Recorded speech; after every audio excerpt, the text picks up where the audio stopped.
Hello everyone, I am Dr. Simran Jain, MS OVGY. I am going to explain the topic of ectopic pregnancy. It is a detailed version, so it is for both undergraduate as well as postgraduate students. Now, what is ectopic pregnancy? Pregnancy where the fertilized ovum implant outside the normal uterine cavity. ठीक है, जैसे ये normal pregnancy है, यहाँ से ovum ovary से release होता है, फर्टिलाइज होता है फेलोपियन ट्यूब में और जाकर के यूट्रस में इम्प्लांट होता है, जो कि यहाँ पे दिख रही है आपको implantation site embedded inside the uterus. But in ectopic pregnancy embryo itself implanted in the fallopian tube, वहीं फर्टिलाइज भी हो जाता है और वहीं इम्प्लांट भी हो जाता है. इसका सिग्निफिकेंस क्या है? It poses the serious health risk and threaten the reproductive potential. Okay, अगर ट्यूब जाएगी तो रिप्रोडक्टिव पोटेंशियल भी जा सकती है. ऑल्दो दो ट्यूब्स होती हैं, कई बार किसी की ऑलरेडी प्रीवियस हिस्ट्री हो एक्टोपिक प्रेगनेंसी की तो सेकेंड ट्यूब जाने की भी रिस्क रह सकती है. Next, urgency require prompt diagnosis and aggressive treatment. मतलब आप तुरंत की तुरंत डायग्नोसिस बनाओ और जल्दी से जल्दी उसका ट्रीटमेंट करो, वरना ये सीवियर हेल्थ रिस्क कॉज कर सकती है. Now in this diagram here we see this is the uterus, this is the uterine cavity, here is the fallopian tube and this one is the ovary. And in the zoomed out section we see that inside the fallopian tube the embryo is embedded, मतलब implanted. तो ये इसको हम ectopic pregnancy बोलेंगे. In which the fertilized ovum is implanted and develop outside the normal uterine cavity. अच्छा, अब इसके types क्या क्या होते हैं? इसके टाइप जो होते हैं, sorry for the this one is the implantation site. ये इम्प्लांटेशन साइट दो तरीके की हो सकती है आपकी, एक आपकी यूट्राइन और एक आपकी एक्स्ट्रा यूट्राइन.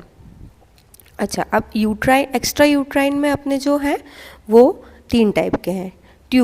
ट्यूबल में अपने ट्यूब्स के 4 पोर्शन होते हैं, ampulla, isthmus, interstitial and infundibulum. तो इन चारों साइड्स में कहीं भी एम्ब्रियो इम्प्लांट हो सकता है. उसके बाद आपका होता है ovarian. Next one is abdominal. अब यूट्रस में भी ज़रूरी नहीं है कि जिस पोर्शन में उसको इम्प्लांट होना हो, लाइक दिस बॉडी में, वो इम्प्लांट बॉडी में हो, वो कहीं और भी जाके इम्प्लांट हो सकता है. लाइक सर्वाइकल, सर्विक्स के रीजन में, जो कि लेस देन 1% होता है. एंगुलर मतलब एंगल में, जैसे यहाँ कहीं किसी भी एंगल पे इम्प्लांट हो जाए. सिजेरियन, यहाँ पे स्कार जो होता है स्कार पे जा कर के इम्प्लांट हो जाए.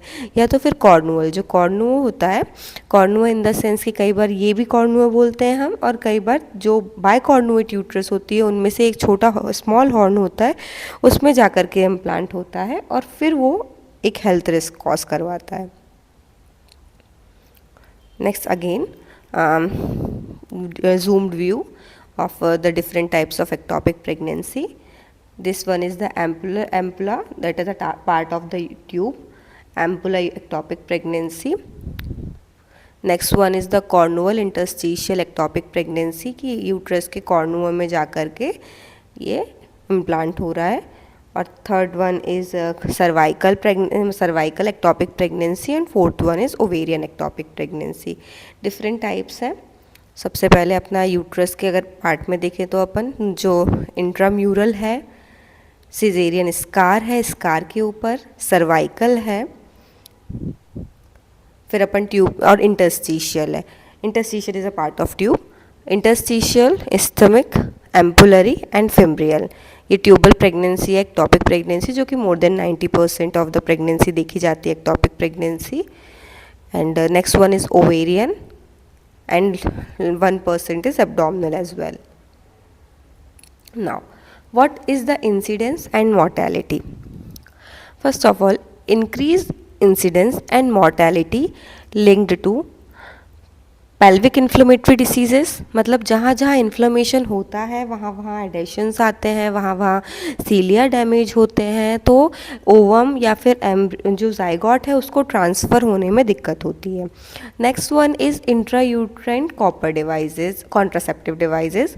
इंट्रायूट्राइन कॉन्ट्रासेप्टिव डिवाइसेस जो होते हैं वो मोटिलिटी को डिस्टर्ब करते हैं, ट्यूबल मोटिलिटी को, तो वो भी एक कॉज होता है। कई बार डिवाइस फेलियर हो जाता है जिसमें प्रेगनेंसी तो हो जाती है बट यूट्रस में इम्प्लांट नहीं हो सकता, तो वो ट्यूब में इम्प्लांट हो जाती है। फिर next one is tubal surgeries, मतलब आपकी कई बार क्या होता है कि tubal surgeries in the sense कि पेशेंट ने अपना टीटी करवा लिया लेकिन उसको अगेन प्रेगनेंसी चाहिए, तो फिर उसको सही करवाता है, अपना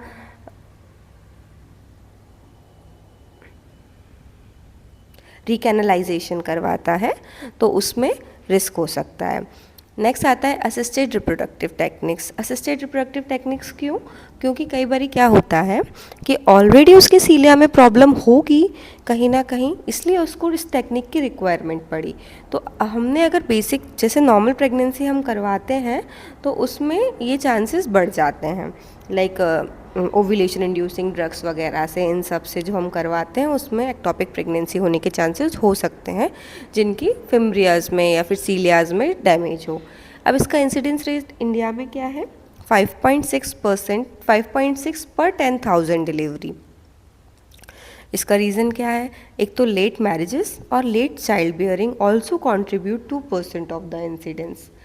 ART assisted reproductive technique contribute to the 5% incidence. Recurrence rate of ectopic pregnancy is 15% after first ectopic and 25% after the second ectopic. अब इसकी etiology क्या है? अच्छा,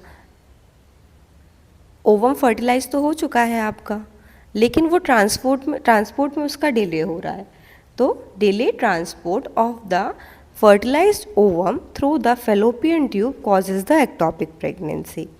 The fallopian tube's mucosa can favor the implantation and leading to the tubal ectopic pregnancy. The cause can be either congenital or can be acquired. First of all, we will see what are the congenital causes.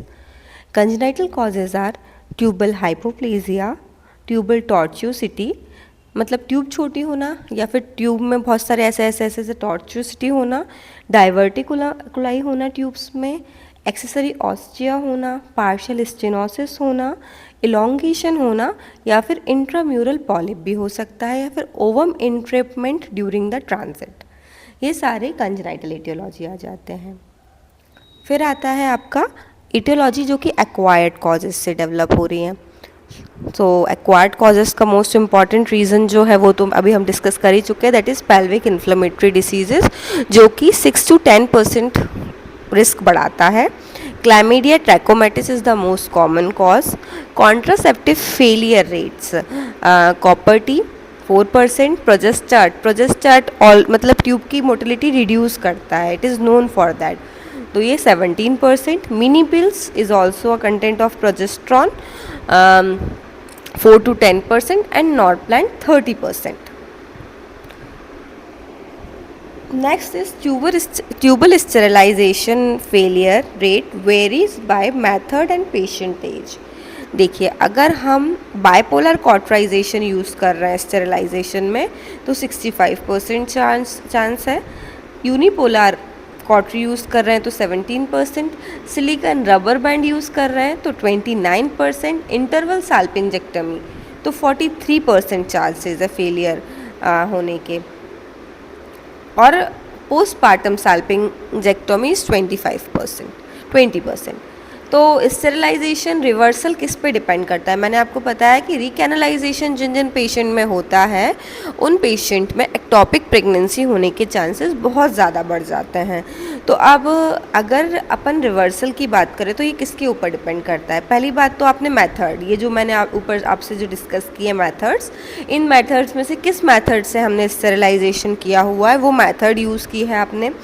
Tubal blockage site, आपकी किस side पे आपने blockage की है, मतलब आप cut किस side पे दे रहे हैं, एम्पुलरी जंक्शन पे दे रहे हैं, एम्पुला पे दे रहे हैं, इस्थमस पे दे रहे हैं, जिस जगह पे भी दे रहे हैं उस साइड पे फ़र्क पड़ता है।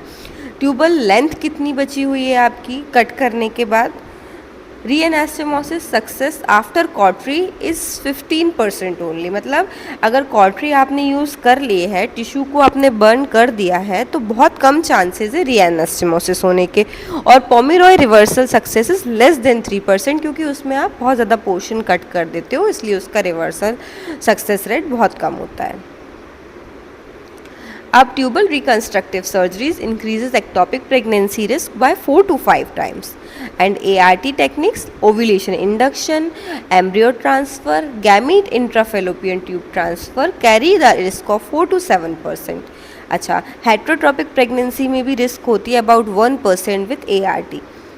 प्रीवियस एक्टोपिक प्रेगनेंसी, अगर किसी को एक्टोपिक प्रेगनेंसी ऑलरेडी हो चुकी है तो रिकरेंस होने के चांसेस होते हैं 7 to 15%। अब अपन अदर रिस्क फैक्टर की बात करेंगे। अभी हम जो कर चुके हैं वो कंजेनाइटल रिस्क फैक्टर्स देख चुके हैं, एक्वायर्ड देख चुके हैं। नाउ और क्या क्या है, तो जो एल्डरली फीमेल्स होती हैं, लेट एज में जो कंसीव करती हैं, जिसमें एज ग्रुप है 35 to 45 ईयर्स, आपने इंड्यूस अबॉर्शन करवाया हो पहले, कभी कोई किसी तरीके की पेल्विक सर्जरीज हुई हों, सिगरेट स्मोकिंग की हिस्ट्री, या फिर डाई इथाइल स्टिलबेस्ट्रोल का एक्सपोजर रहा हो इन यूट्रो, मतलब जब बेबी फीमेल बेबी यूट्रस में हो तब उसकी मदर का अगर DES का एक्सपोजर हुआ हो तो उस बेबी जब वो फर्टिलिटी एज ग्रुप में आएगी तो उसको एक्टोपिक होने के चांसेस ज़्यादा हो जाएंगे। Infertility, isthmic salpingitis, isthmic nodosa. अच्छा, साल्पिंजाइटिस इस्थमिक नोडोसा क्या होता है, इसमें यूजुअली मैं आपको बना के दिखाती हूँ, ये ऐसा बना हुआ होता है, ये जो ट्यूब है ना आपकी, ये ट्यूब इस तरीके की हो जाती है।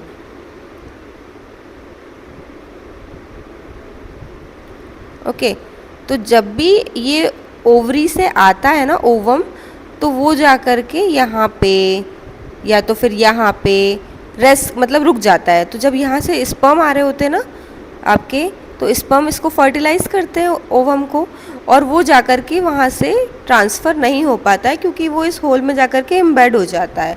तो ये कॉज है एक्टोपिक प्रेगनेंसी का। जेनाइटल ट्यूबरकुलोसिस, क्योंकि उसमें पूरे सीलिया ख़राब हो जाते हैं ट्यूब के।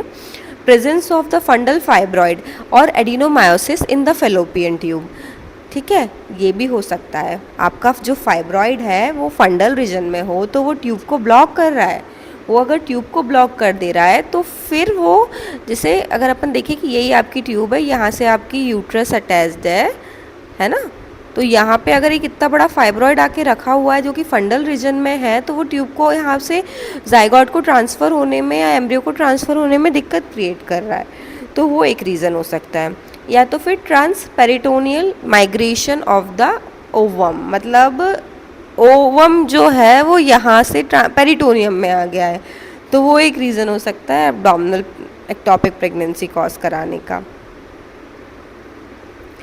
नेक्स्ट हम देखते हैं, कुछ हाइपोथेसिस हैं कि क्या रीज़न है, क्यों हो जाता है एक्टोपिक प्रेगनेंसी। तो एक आईफी हाइपोथेसिस है जिसको अपन थ्योरी ऑफ रिफ्लक्स भी बोलते हैं। ये क्या होता है, इसमें ये सजेस्ट करता है कि मेंस्ट्रुअल फ्लूइड जो है वो पुश करता है fertilized ovum into the fallopian tube, and factors facilitating the ovum implantation, जिसको अपन नाइडेशन भी बोलते हैं इन द ट्यूब, कि आपका premature degeneration of zona pellucida. मतलब क्या होता है कि जोना पेल्यूसिडा, आप मतलब मेरी फर्स्ट जो कुछ प्रीवियस वीडियोज़ हैं उनमें आप देखिएगा कि जैसे ही ओवम को स्पर्म पेनिट्रेट करता है तो जोना पेल्यूसिडा तुरंत डिजनरेट नहीं हो जाती है, वो टाइम लेती है, वो ट्रांसफ़र होती है यूट्रस में, उसके बाद वो उस लेयर रिमूव होती है, फिर वो जाके इम्प्लांट होता है। लेकिन वही चीज़ अगर पहले से ही डिजनरेट हो जाएगी, ट्यूब में ही डिजनरेट हो जाएगी, तो वो एक इम्प्लांटेशन होने की चांसेस उसके बढ़ जाते हैं ट्यूब में।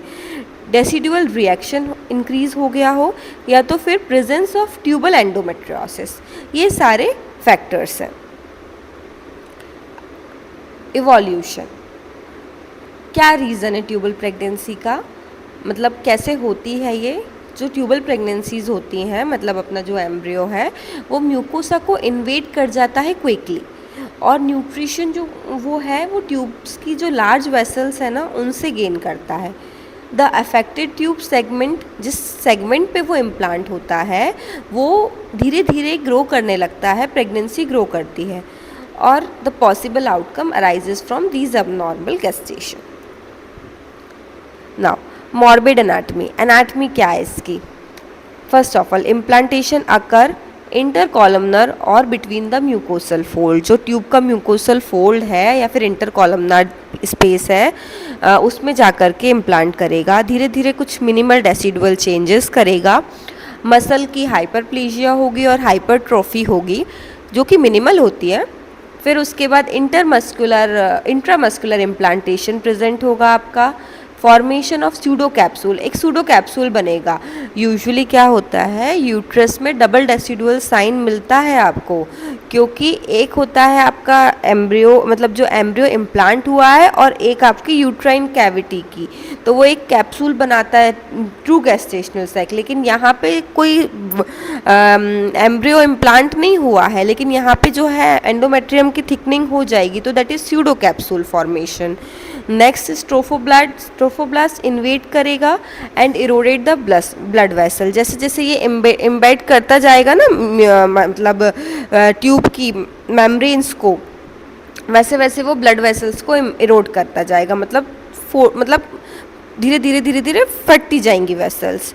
अब एक टाइम तक तो वो छोटे एम्ब्रियो को तो सप्लाई कर सकता है जो ट्यूब की ब्लड वेसल्स हैं, बट जैसे जैसे एम्ब्रियो बड़ा होगा वैसे वैसे उसकी ब्लड सप्लाई पुअर होती जाएगी, तो it will cause what, tubal abortion, कई बार रियर रीअब्जॉर्प्शन भी करा देता है, ट्यूबल रप्चर जो कि हमको देखने को मिलता है क्लिनिकली।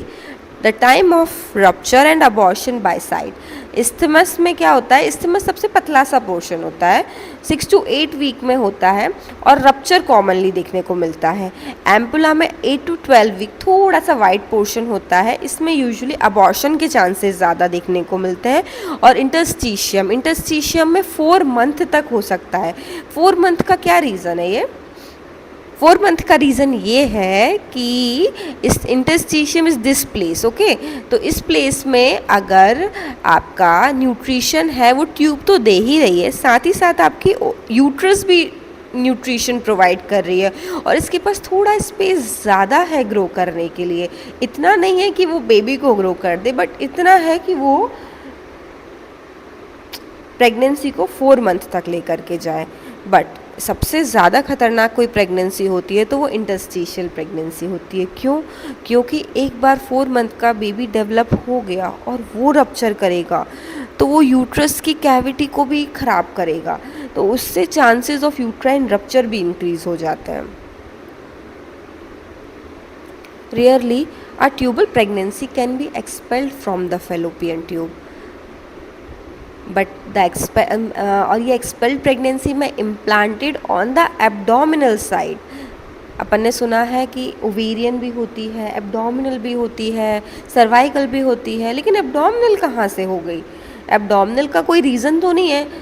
अब जैसे स्पर्म ओवरी तक जा सकता है तो ओवेरियन कॉज करा दिया, ट्यूब तक पहुंच गया तो ट्यूबल कॉज करा दिया, इंटरस्टिशियल पहुंच गया तो इंटरस्टिशियल कॉज करा दिया, कॉर्नुआ तक पहुंच गया तो कॉर्नुअल कॉज, और सर्विक्स में ही एग आ गया तो सर्वाइकल प्रेगनेंसी। लेकिन अगर यही ट्यूबल प्रेगनेंसी हुई और इसने एक्सपेल कर दिया फेलोपियन ट्यूब से उस एम्ब्रियो को, तो वो एब्डोमिनल साइट में जाकर के इम्प्लांट हो गया, सच एज ओमेंटम और स्मॉल और लार्ज वेसल और पेरिटोनियम। तो the implantation can result into the viable abdominal pregnancy, क्योंकि वहाँ पे भी तो न्यूट्रिशन है ही ना, और ब्लड वेसल्स भी है प्रेगनेंसी को ग्रो करने के लिए, तो ये एब्डोमिनल प्रेगनेंसी कॉज कराता है। अब ये हम पिक्चर्स में देखेंगे कि जैसे ये नॉर्मल प्रेगनेंसी है, ये आपका ओव्यूलेशन हुआ ओवरी से, ओवम गया गया गया, यहाँ पे आपके स्पर्म्स आना चालू हुए, ठीक है, ये आपका फर्टिलाइजेशन हो गया। अब फर्टिलाइजेशन होते होते होते होते जो एम्ब्रियो है वो धीरे धीरे धीरे धीरे यहाँ पे आया और इम्प्लांटेशन यूट्रस के अंदर हो गया, एंडोमेट्रियम में जाके इम्बेड हो गया, ठीक है। अब जैसे ये बता रहे हैं कि एक साइट नंबर 1 पे ऊ साइट है, इसके बाद यहाँ तक स्पर्म आया तो इसने ओवम को फर्टिलाइज किया, फिर ये जाइगोट बना 3 साइट पे, फिर इसका फर्स्ट क्लीवेज हुआ कॉर्नुअर पे, फिर मॉर्यूला बना यहाँ पे फंडल रीजन में, और ये ब्लास्टोसिस्ट जाके इम्प्लांट हुआ एंडोमेट्रियम में 6th वाले में, ठीक है। ये डे 5 to डे 6 में जाके इम्प्लांट होता है आफ्टर फर्टिलाइजेशन। ये 3D व्यू है कि कैसे ये ट्यूब से आकर के ओवरी में आ रहा है, ये ओवरी का एंडोमेट्रियम जोन है, जैसे कि यहाँ से आया और ये मोरुला आकर के यहाँ पे इम्प्लांट होगा। नेक्स्ट वही सेम चीज़ है कि यूट्रस है, ओवरी है, ट्यूब में आकर के आपका फर्टिलाइज्ड एग है जो कि डेवलप हो रहा है और ट्यूबल एक्टोपिक प्रेगनेंसी कॉज करा रहा है। अच्छा, अब फेट क्या है एक्टोपिक प्रेगनेंसी का?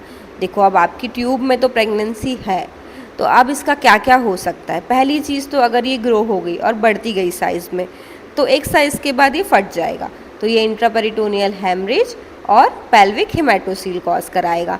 और कई बार ये फटने की बजाय जो अपना ये है फिमरिया वाले रीजन में आकर के मतलब यहाँ पे हेमेटोमा बना सकता है, क्योंकि ये ट्यूब को रप्चर करता जा रहा है वेसल्स को, अंदर ही अंदर ग्रो करके, तो ये वेसल्स जो है वो ब्लीड कर रही है, तो वो हेमेटोमा डेवलप कर रही है, ब्रॉड लिगामेंट हेमेटोमा। ओके, अब कई बार अबॉर्शन भी होने लगता है पहले से ही अपने आप से, जो है वो फैलोपियन ट्यूब रिजेक्ट करती है उस प्रेगनेंसी को। तो ये अबॉर्शन अलग अलग टाइप के हैं। सबसे पहला जो है वो एब्जॉर्प्शन कर लेती है अपने आप में, ठीक है, ट्यूब कि ख़त्म हो गई प्रेगनेंसी, नो रिस्क। दूसरे में वो अबॉर्शन करा देती है और अबॉर्शन कराने के बाद एब्जॉर्प्शन भी करा लेती है।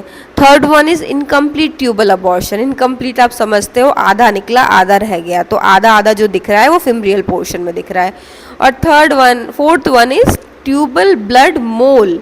वो कई बार मोल में भी कन्वर्ट हो जाती है pregnancy. And this one is the two different entire entity, that is molar pregnancy and the tubal pregnancy. Molar pregnancy in the tube. Okay. Clinical evaluation strategy. क्या स्ट्रेटेजी होगी अगर कोई पेशेंट आपके पास एक्टोपिक प्रेगनेंसी आपके पास आती है, तो आप उसको कैसे एवेल्युएट करोगे? This one is mainly for post graduate one, कि आप सबसे पहले जो आपकी डायग्नोसिस है वो आपकी पेशेंट की हिस्ट्री पे, comprehensive physical examination and careful selection of the diagnostic test, इन पे डिपेंड करेगा। इम्पॉर्टेंट क्या है, आप क्या क्या पूछेंगे पेशेंट से कि कहीं पेशेंट को पीआईडी की हिस्ट्री तो नहीं है, कोई ट्यूबल सर्जरीज तो नहीं हुई है पेशेंट को, और कोई कॉन्ट्रासेप्टिव पे तो नहीं है, कॉन्ट्रासेप्टिव फेलियर प्रेगनेंसी तो नहीं है ये आपकी। Clinical manifestation can vary widely, ranges from patient to patient with no symptom to those who are presenting with severe abdominal pain and the sign of shock.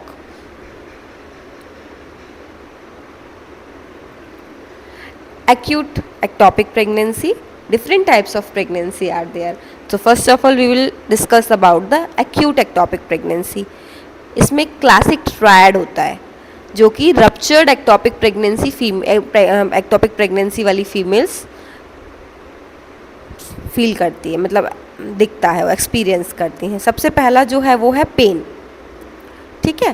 Pen is the most reliable symptom reported by 95% of the patient through it intensity and character can very widely.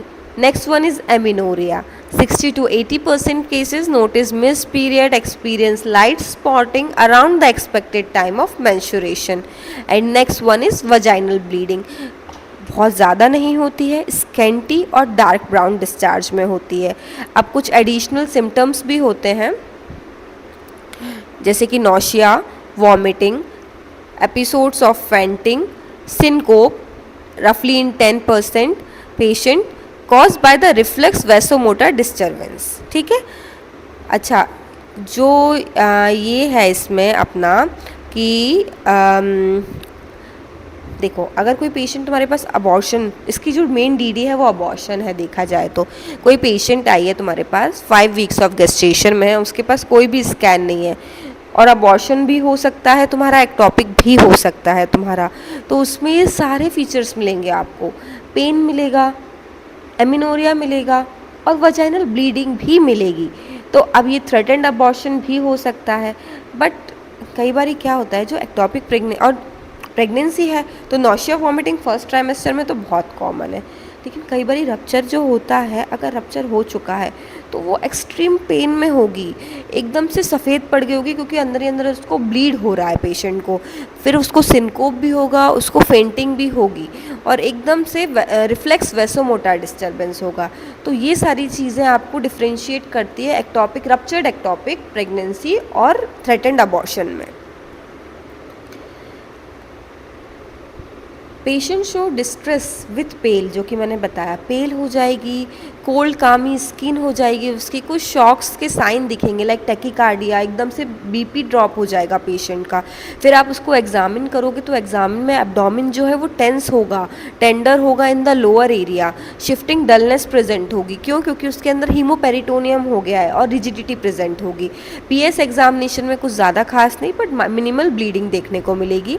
PV examination में आपको uterus enlarge मिल सकती है but shifted to the opposite side with most important sign is आपके fornices बहुत tender होंगे कि वो आपको एग्जामिनेशन भी नहीं करने देगी और साथ साथ सर्वाइकल मोशन टेंडरनेस मिलेगी कि जैसे आप सर्विक्स को मूव करोगे पेशेंट को सीवियर पेन होगा, है ना। उसके बाद pouch of Douglas may be full, uterus feel like floating in the fluid, क्योंकि ह्यूमोपेरिटोनियम हो गया है तो पाउच ऑफ डगलस जो है उसमें ब्लड फिल्ड है, तो जो यूट्रस है वो ऐसा लगेगा जैसे कि फ्री फ्लोटिंग हो गई है। नेक्स्ट आपका क्रॉनिक एक्टॉपिक प्रेगनेंसी। अभी अपन ने एक्यूट डिस्कस कर लिया, अब प्रेगनेंसी है, पेशेंट को बहुत दिनों से है, ट्यूब में है, कुछ साइन भी नहीं है, क्या है भाई, लेकिन उसने स्कैन करा लिया क्योंकि उसको एमिनोरिया था, थोड़ा बहुत कुछ भी सिम्टम आए हों। तो diagnosis relies on high clinical suspicion, history of previous acute pain, कुछ एक्यूट पेन का एपिसोड हुआ हो लेकिन बाद में रिकवर हो गया हो पेशेंट को। Symptoms include amenorrhoea as well as vaginal bleeding, dull सा पेन होगा, एब्डोमिनल पेन, बहुत सीवियर नहीं होगा जैसा एक्यूट में होता है ना, वैसा नहीं होगा। ब्लैडर और वॉवल सिम्टम्स भी आ सकते हैं like dysuria, urinary frequency, retention और रेक्टल टिनिस्मस। ऑन एग्जामिनेशन, इस पेशेंट का एग्जामिनेशन में क्या हो सकता है, पेशेंट सिक लग सकती है, पेल लग सकती है, अच्छा टेम्परेचर इसका रेज मिल सकता है। क्यों? क्योंकि बहुत लंबे समय से है प्रेगनेंसी, उसको कहीं हो सकता है अबॉर्शन के फेस में भी हो, क्रॉनिक वाली है तो टेम्परेचर रेज हो सकता है, इन्फेक्शन में भी लीड कर सकती है वो। नेक्स्ट होगा आपका कि टेंडरनेस, मसल टाइटनेस होगी लोअर एब्डोमिनल में, पॉसिबल इरेगुलर पेनफुल लंप। अच्छा, इसकी मेन डीडी क्या होगी, इसकी कोई थ्रेटेंड अबॉर्शन डीडी नहीं होगी, इसकी जो डीडी होगी ना आपकी, कोई अबॉर्शन नहीं, इसकी होगी आपका ट्यूबोवेरियन मास। ट्यूबोवेरियन मास और इस क्रॉनिक एक्टॉपिक प्रेगनेंसी को डिफ्रेंशिएट करना बहुत मुश्किल है अनटिल अनलेस आप ब्लड इन्वेस्टिगेशन ना कराएं, पर क्लिनिकली डायग्नोसिस करना is tough. Pale vaginal lining हो सकती है, यूट्रस आपकी नॉर्मल दिख सकती है but slightly enlarge, soft, tender, unclear lump in the vaginal fornices. अब अनरप्चर्ड एक्टॉपिक प्रेगनेंसी डिस्कस करेंगे।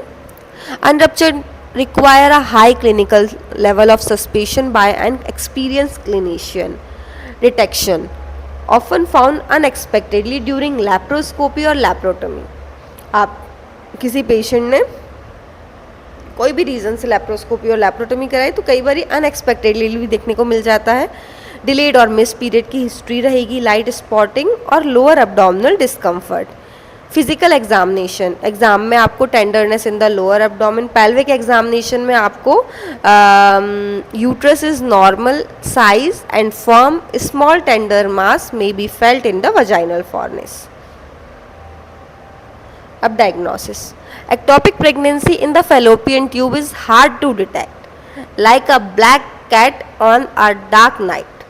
It may show a subtle sign or go unnoticed entirely. Differentiating it from other condition is challenging. without clear evidence. Proper illumination, that means diagnostic clarity, is essential for accurate identification. अब कैसे diagnosis बनाओगे एक topic pregnancy का? अब देख लिए symptoms, देख लिए साइन, देख लिए एग्जामिनेशन, देख लिया टाइप्स, देख लिए कि एक्यूट में कैसे प्रेजेंट करेगी, क्रॉनिक में कैसे प्रेजेंट करेगी, अनरप्चर्ड में कैसे प्रेजेंट करेगी. बहुत ज़्यादा डिफरेंस नहीं है, बट रप्चर आप समझ जाओगे जब भी पेशेंट आपके पास आएगी. नेक्स्ट आता है आपका डायग्नोसिस कैसे बनाओगे अब आप, confirm diagnosis. Occurrence of ectopic pregnancy has risen recent year. The fertility rate associated with these cases has significantly declined. This improvement is largely attributed to the broad adoption of the advanced diagnostic method and heightened awareness about the clinical risk posed by this condition. As a result, cases are now identified earlier. पहले ही case identify हो जाते हैं, timely detect हो जाते हैं और हम timely medical intervention भी कर सकते हैं. Consequently the incidence of tubal rupture has drop to approximately 20%. 20% rate जो है वो ड्रॉप हो चुका है. Next diagnosis. अब डायग्नोसिस कैसे? सबसे पहले तो पेशेंट का जो है आप पूरी ब्लड इन्वेस्टिगेशंस भेजेंगे, haemoglobin, blood typing, cross match, differential. Clinically आप पहचान लगे कोई रप्चर प्रेगनेंसी होगी तो, रप्चर एक्टोपिक होगी तो. फिर उसके बाद सारी investigation like CBC, blood typing, cross matching, differential count, total WBC count, bleeding time, clotting time, PT-INR. Catheterization is very much important. अगर पेशेंट शॉक में जाएगा तो आपको आउटपुट वगैरह मॉनिटरिंग की बहुत रिक्वायरमेंट रहेगी. बेड साइड टेस्टिंग करना क्या इम्पॉर्टेंस है कि कहीं कोई और रीज़न तो नहीं है जो पेशेंट शॉक में जा रही है. तो ये सबसे मोस्ट इम्पॉर्टेंट है कि आपको यूरिन प्रेगनेंसी टेस्ट करना होगा. पॉजिटिव रिजल्ट होता है 95% केसेस में. बीटा SCG अगर 10 to 50 milli international unit can confirm the pregnancy as early as 24th day after the LMP. मतलब 24वें दिन पे अगर 14th डे पे ओवम फर्टिलाइज हुआ है तो 24th डे पे भी प्रेगनेंसी डिटेक्ट हो सकती है बीटा SCG से. फिर नेक्स्ट है कल्डोसेंटेसिस, जो कि बहुत कम परफॉर्म की जाती है बट कर सकते हैं इसमें, क्योंकि हीमोपेरिटोनियम में क्या होता है कि POD में आपका ब्लड आ जाता है. तो 70 to 90% एक्यूरेसी होती है. इसमें आप 16 to 18 गेज लंबर पंक्चर करते हैं, निडल इंसर्ट करते हैं posterior fornices in the pouch of Douglas. Need positive result. 0.5 ml of non clotting blood obtained. Ultrasonography next investigation है जिसमें TVS करते हैं. More sensitive than other method. Detect intrauterine gestational sac at 4 to 5 week. Effective at serum beta SCG level as low as 1500. ठीक है. TVS में आपको sac जो है इंट्रायूट्राइन तब दिखता है जब वो 4 to 5 वीक का हो जाता है.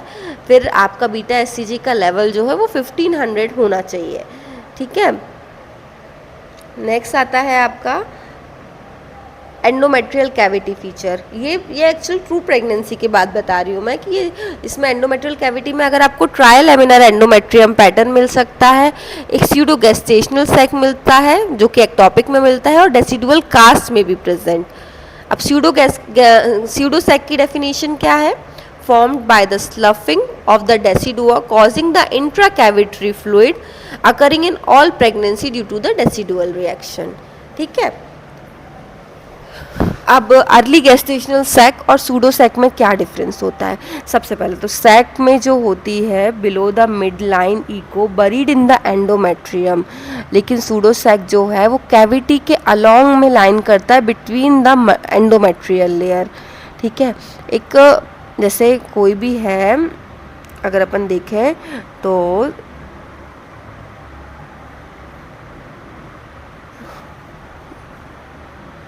ये आपका सैक है. ठीक है. तो जो सैक है ना, इसमें ना मिडलाइन ई को मिल रहा है, आपको एक खालीपन दिखेगा दैट इज, और ये इम्बेड करेगा काय में? एंडोमेट्रियम की कैविटी में. ठीक है. लेकिन यही सूडो सैक होगा तो that lies along the cavity between the endometrial layer. अब इसका शेप कैसा होता है, ये जो है शेप इसका यूजली राउंड होता है। एक सेकेंड,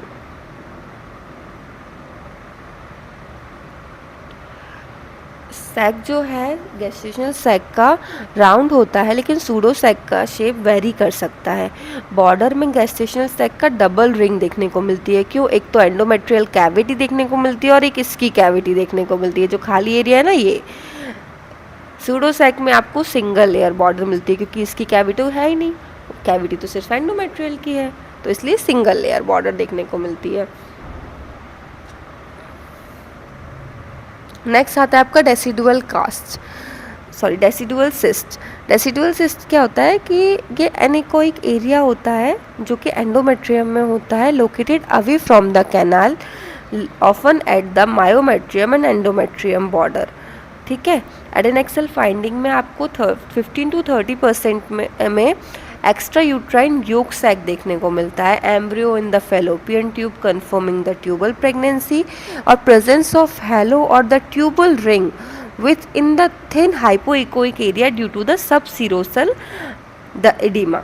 ठीक है, क्योंकि वो सब सीरोसल में जाकर के वो एम्बेड हो रहा है, तो एडिमा कॉज कर रहा है, थिन हाइपोइकोइक एरिया देखने को मिल रहा है। अब recto uterine cul de sac free peritoneal fluid combined with adnexal mass suggests ectopic pregnancy.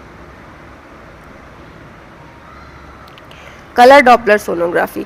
अब इसमें क्या होता है, आपको कलर डॉपलर सोनोग्राफी में ये एक डायग्नोस्टिक एक्यूरेसी को इन्हांस करता है।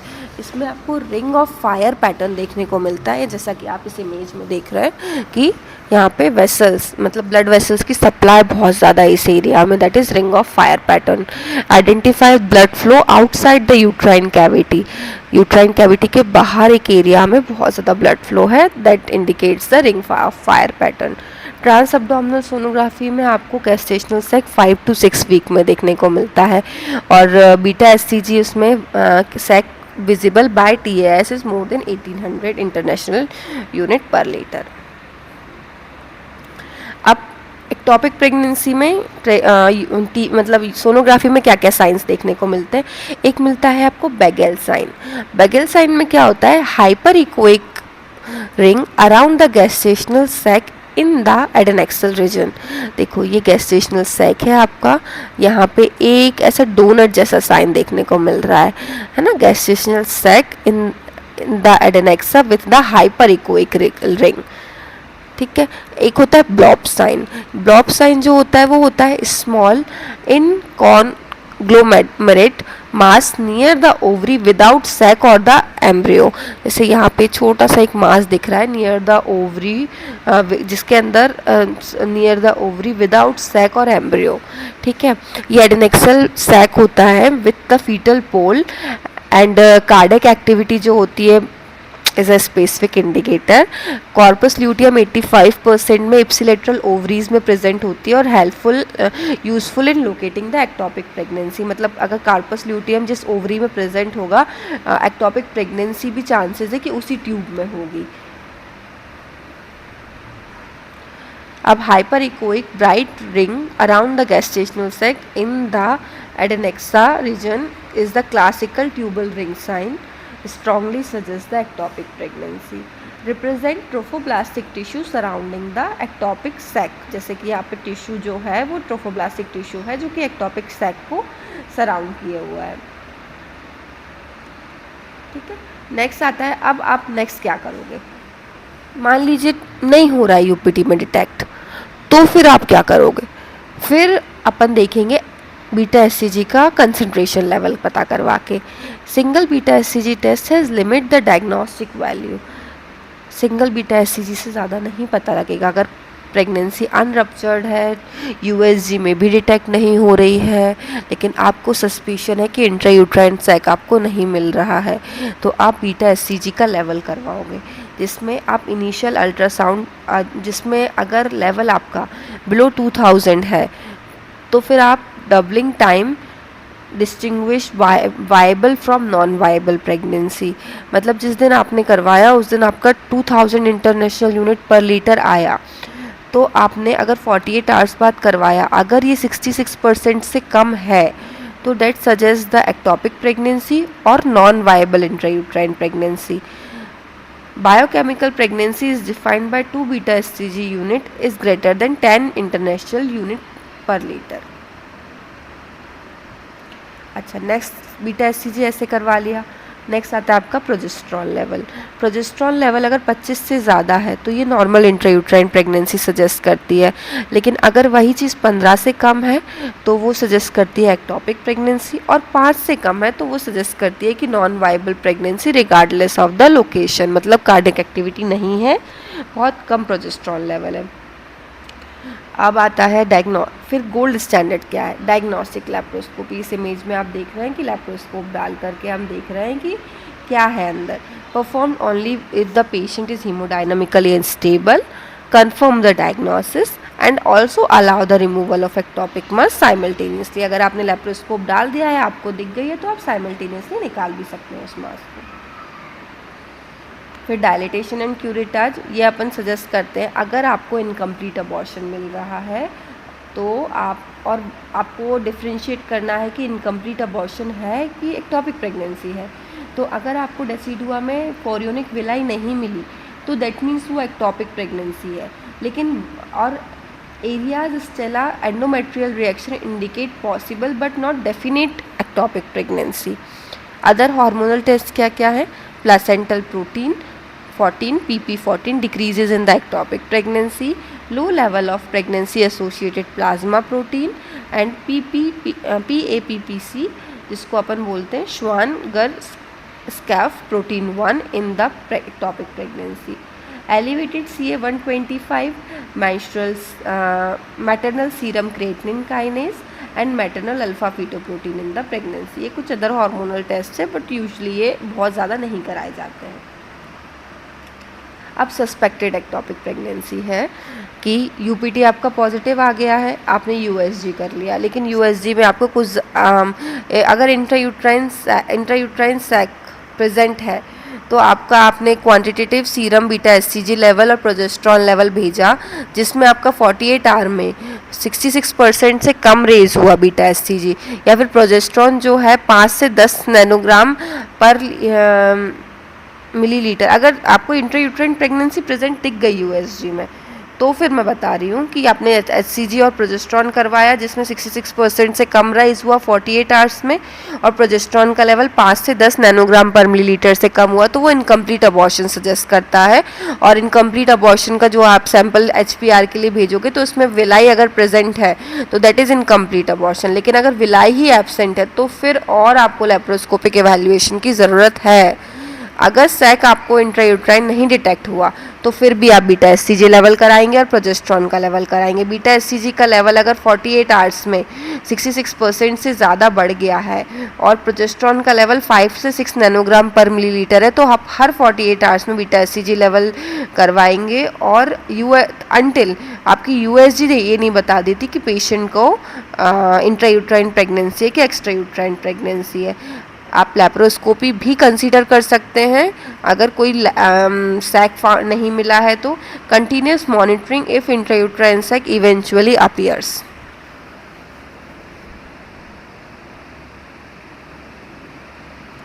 डीडी क्या है, इंपॉर्टेंट है. Ruptured corpus luteum during the pregnancy, ruptured chocolate cyst, twisted ovarian cyst, torsion और degeneration of the pedunculated fibroid, incomplete abortion, acute appendicitis, perforated peptic ulcer, renal colic and splenic rupture. Important for the viva. DD of chronic ectopic, pelvic abscess हो सकता है, pyosalpinx, subserosal uterine fibroid, salpingitis, retroverted gravid uterus and appendicular lump. Next, management. So we will discuss management in the next video. Thank you.